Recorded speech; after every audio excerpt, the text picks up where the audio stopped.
señores, bienvenidos a Tiempos Modernos. En 1910 cayó la monarquía en Portugal, desacreditada por las andanzas del rey Carlos I y 2 bancarrotas en 10 años. Se instauró entonces la Primera República Portuguesa, un régimen que llegó sin verdadero apoyo popular y que terminó del mismo modo. En medio, la entrada de Portugal en la Primera Guerra Mundial y la sucesión de 38 gobiernos en apenas 16 años. En el Portugal de los comienzos del siglo XX, la dinastía de Braganza hacía tiempo que había entrado en una espiral de desprestigio.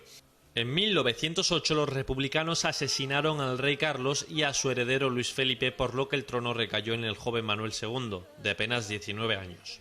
El rey, que gozaba de una cierta popularidad, convocó unas elecciones en las que los republicanos quedaron por debajo del 10% de los sufragios y aunque la oposición obtuvo un tercio de los mismos, casi el 60% apoyó al gobierno. Los republicanos, sin embargo, se sublevaron el 5 de octubre del año 1910 gracias a su infiltración en el ejército y el rey hubo de abandonar Lisboa y exiliarse en Gran Bretaña. Se instauró un sistema bicameral en el que el presidente tenía los poderes muy recortados. El periodo que se inauguraba sería de gran inestabilidad y el régimen que lo sostendría sería, desde sus comienzos, bastante impopular. La sociedad portuguesa era fundamentalmente agrícola y tradicional, mientras que el republicanismo estaba muy ligado a la masonería, lo que se plasmó en la Constitución de septiembre de 1911, obra esencialmente masónica. Las resistencias que encontraron los republicanos en una sociedad esencialmente monárquica y católica fueron enormes. Al llegar al poder, el republicanismo se fragmentó en distintas opciones, unas más conservadoras y otras más progresistas, si bien el Partido Democrático de Afonso Acosta, heredero del principal partido republicano portugués, siguió reteniendo el poder. Ante la impopularidad y la inestabilidad del régimen, Acosta vio en la entrada de Portugal en la Primera Guerra Mundial la oportunidad de generar un sentimiento patriótico en favor del gobierno. No cabe duda de que existía un sentimiento de hermanamiento también con la causa republicana e igualmente masónica de la Tercera República Francesa.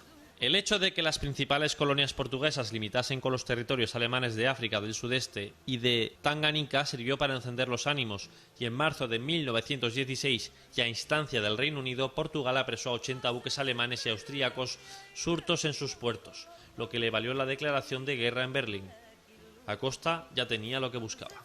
Pero la entrada de Portugal en la guerra, al contrario de lo esperado, generó una fuerte oposición en la sociedad, agitada por la derecha, y se produjo entonces el golpe de estado de Sedonio Pais, un militar de carrera y matemático, en diciembre de 1917.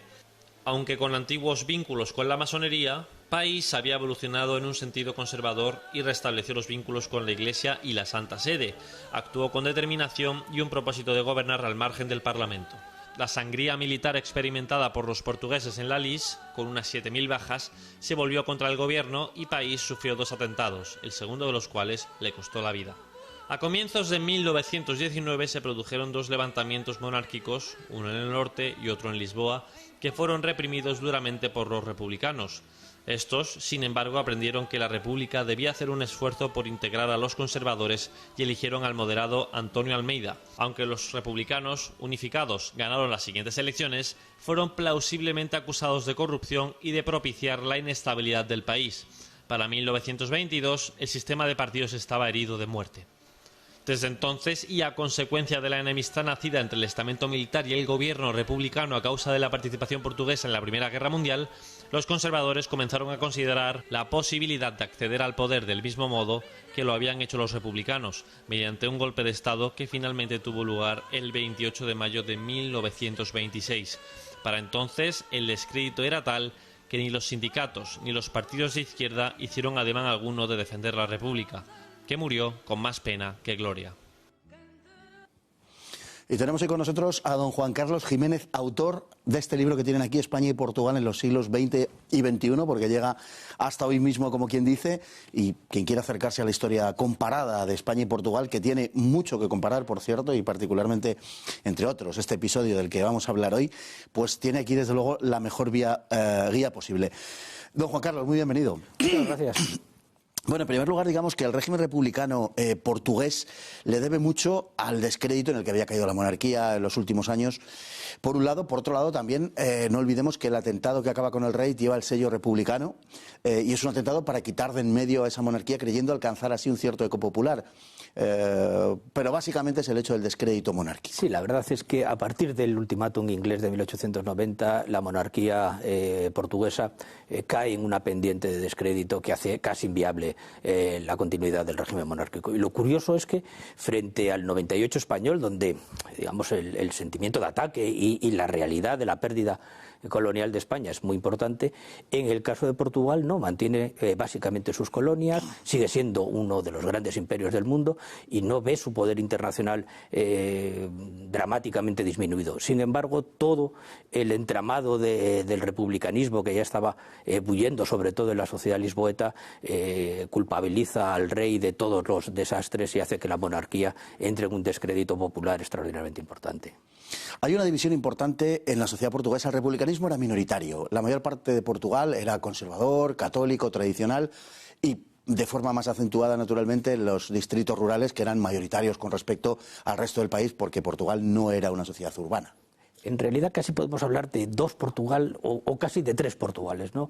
Uno es la inmensa mayoría del país, que era un país muy tradicional, muy arcaico, agrario y por tanto muy conservador.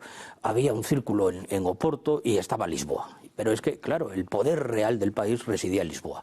Y Lisboa sí que había, sobre todo esta clase media y la clase intelectual y política, sí que había asumido el republicanismo como un elemento importante y había no solo asumido el republicanismo, sino que había fomentado el descrédito de la monarquía, porque el movimiento que lleva la república no es tanto en favor de la república como un movimiento en contra de la monarquía. La monarquía tiene que acabar para construir esa utopía republicana que desde Magallanes Lima, desde los grandes pensadores del republicanismo federal de finales del 19, pues estaba latiendo como esa gran utopía que cuando se instaurara por arte de magia iba a llevar al país a la modernidad. Bueno, Juan Carlos, es usted autor de este libro, que es una historia comparada. Y apurando un poco esa historia comparada, también podemos decir que esta primera república portuguesa tiene bastantes vínculos, bastantes parecidos, mejor dicho, aunque también vínculos, con la segunda república española, que vendrá 20 años después. En realidad, si conociéramos mejor la historia de Portugal, nos podríamos dar cuenta que, sobre todo en la edad contemporánea, los procesos que se dan en Portugal se dan después en España. Y casi siempre son unos cuantos años después, ¿no?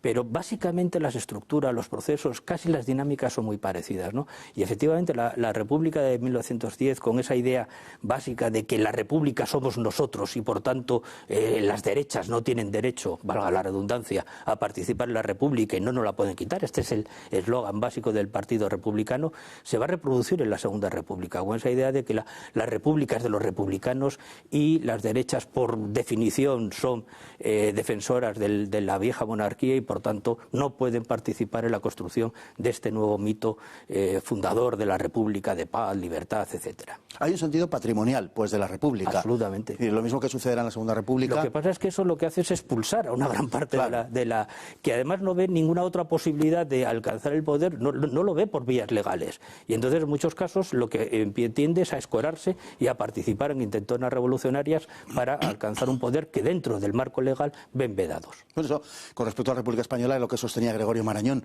que algo sabía de haber traído la República cuando decía que la República no había querido abrirse a todos los españoles que no eran republicanos. Y por la misma vía fue la primera República portuguesa, que además, para apurar todavía más la semejanza, tenía un fortísimo componente masónico. Masónico y anticlerical. Básicamente es un elemento anticlerical. La primera República Portuguesa es el anticlericalismo hecho casi una política pública, ¿no?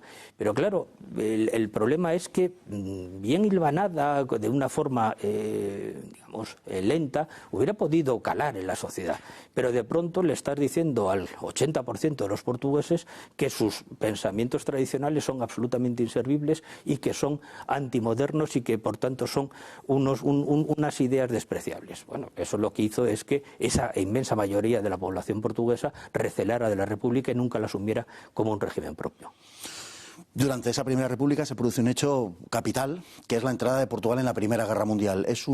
Desde el poder, desde el gobierno, se intentó capitalizarlo para unificar el país, en definitiva un propósito, podemos decir, loable, por lo menos unificar el país en torno al régimen, eso sí, pero bueno, fue un proceso que también sucedió en otros países de Europa. Sin embargo, en Portugal, lejos de acaecer esto, lo que sucedió fue que la guerra dividió al país.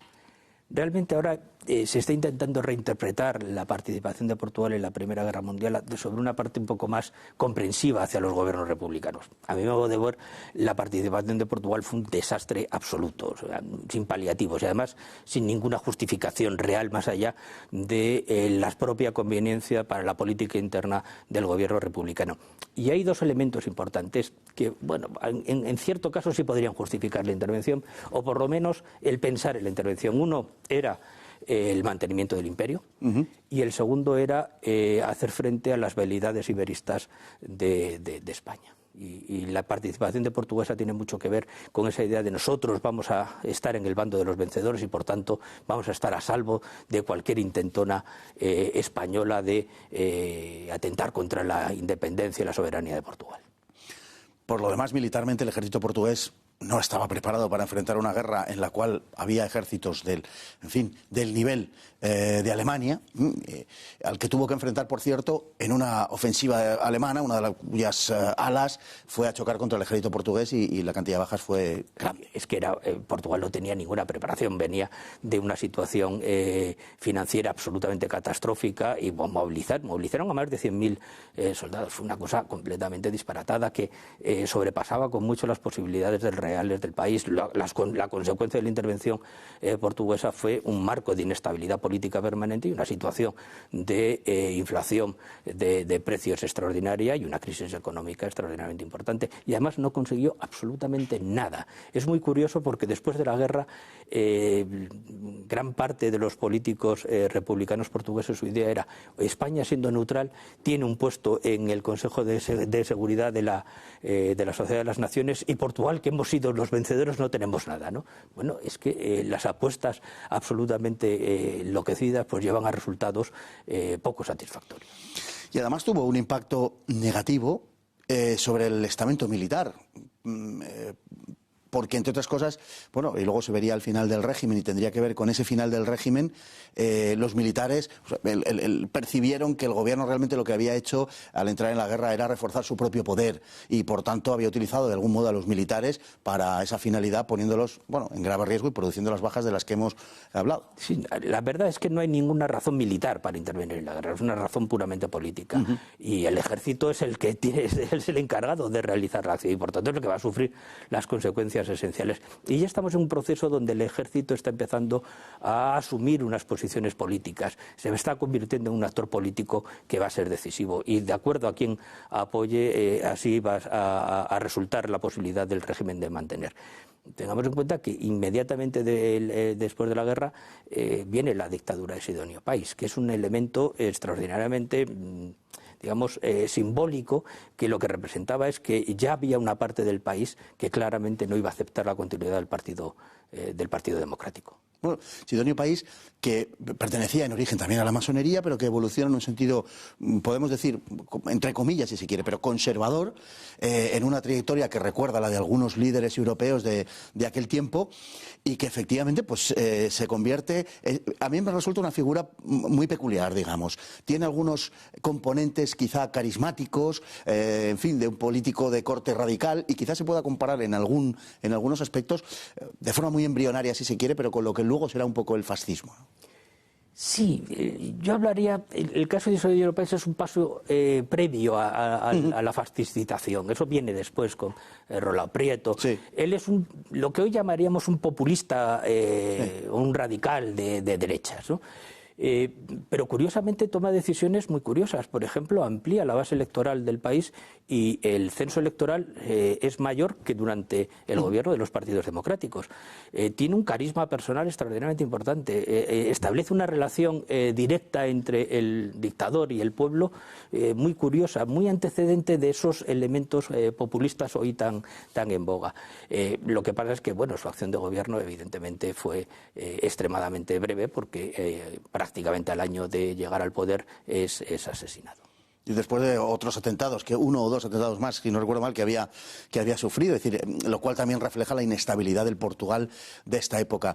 ¿Puede decirse en términos generales que esa, digamos, labor política o la trayectoria política de la República, por su inestabilidad fundamentalmente, acabó terminando mediante la vía del descrédito también, como había pasado con la monarquía, no solamente con la propia República, sino que incluso desacreditó la idea de democracia y facilitando la llegada del régimen del año 26? Es indudable. A partir ya en el año 24-25 el sistema se había corrompido de tal forma y había generado tal antipatía en la mayoría del pueblo y de las instituciones políticas, que básicamente cuando los militares deciden dar el golpe de Estado el 28 de mayo no hay una gran oposición.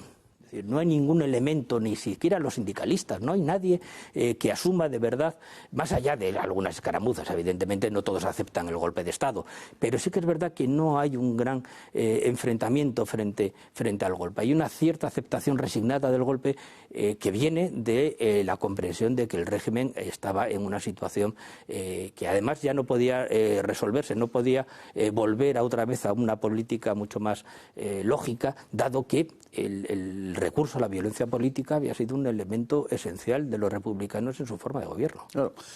Claro, jalonando la vida del régimen, de hecho, y ese permanente recurso a la violencia que de alguna manera parecía legitimar la propia llegada violenta de los republicanos, el año 19 hay una pequeña guerra civil, hay enfrentamientos en el norte y en Lisboa entre los monárquicos y los republicanos, que se saldan además con una acción enormemente decidida, contundente y violenta por parte de los republicanos. Sí, es lo que se llamó la monarquía, la intentona de la monarquía del norte. En realidad eran las últimas escaramuzas restauracionistas y la posibilidad de aunar a ese Portugal conservador. Pero el poder, en esos momentos todavía el Partido Democrático conservaba al ejército y el ejército asume una labor de represión importante del movimiento de la monarquía. Realmente, digamos que ya el país había evolucionado lo suficiente como para ser mucho más aceptable, mucho más estando en el ámbito, en el ambiente, esa idea de ruptura que los republicanos y por lo tanto los monárquicos habían quedado un poco desfasados en el tiempo.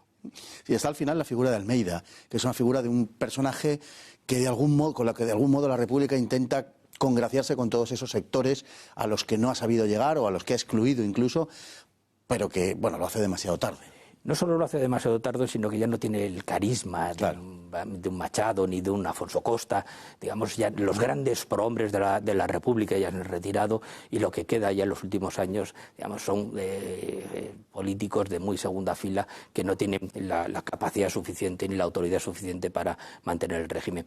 Por tanto, no hacen creíble un deslizamiento de la República a un marco más inclusivo. A mí el gran problema de la Primera República Portuguesa, lo vemos, es el factor inclusión. Nació siendo una república excluyente y murió siendo una república excluyente. Una época de una enorme inestabilidad. Hemos dicho en la presentación 38 gobiernos en 16 años, se dice pronto, son a más de 2 gobiernos por año. Verdaderamente es una demostración, además de todas las violencias que, como digo, acompañaron a la República en su vida, un espejo muy vívido de la inestabilidad de la República, que de algún modo pedía popularmente un cambio de régimen. Sí, indudablemente. Y además en un contexto de una crisis económica permanente y de una crisis financiera que hacía inviable cualquier política pública, ¿no? Es decir, tengamos en cuenta que Portugal era un país extremadamente atrasado, muchísimo más atrasado. Yo creo que en Europa solo Turquía podía compararse en nivel de pobreza al Portugal de entonces. Entonces, en ese marco, digamos, la idea de una estructura de orden, de que los militares pudieran prometer que iban a instaurar un orden social, que se iba a acabar con la violencia política, hizo que los portugueses aceptaran resignadamente el golpe militar. Y sin embargo a nadie se le ocurrió, o por lo menos seriamente, la restauración monárquica. No, porque ya había perdido, lo decía antes, ya había perdido su elemento atractivo. La monarquía, después de la muerte de Carlos I, había quedado extremadamente desacreditada. La figura de Manuel II es una figura bastante patética. Bien, es verdad que era un niño, un chavalín de 19 años, de pronto le coronan rey en una situación de una inestabilidad política extraordinariamente importante. Pero ya se ha roto algo en el país, se ha roto esa digamos, esa continuidad monárquica ya no existe. De hecho, Salazar, cuando llega al poder, y le someten a presiones importantes para restaurar la monarquía, él es plenamente consciente de que es un régimen que ha acabado sus días y que no puede volver a ser restaurado.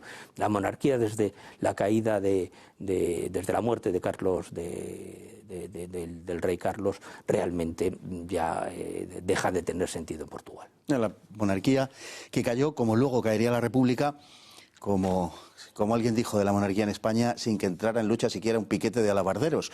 Pues así fue, nadie defendió ni la monarquía ni tampoco la República cuando cayó. Pues don Juan Carlos, muchísimas gracias. Autor de España y Portugal en los siglos XX y XXI. Se lo recomiendo vivamente porque es un libro que recoge en un número de páginas corto, que además lo hace tremendamente ameno, esa historia comparada de España y Portugal. Tremendamente interesante. Muchísimas gracias, don Juan Carlos. Muchísimas gracias a usted. Y a todos ustedes igualmente, muchísimas gracias por estar ahí cada día y hasta el próximo programa, si Dios quiere.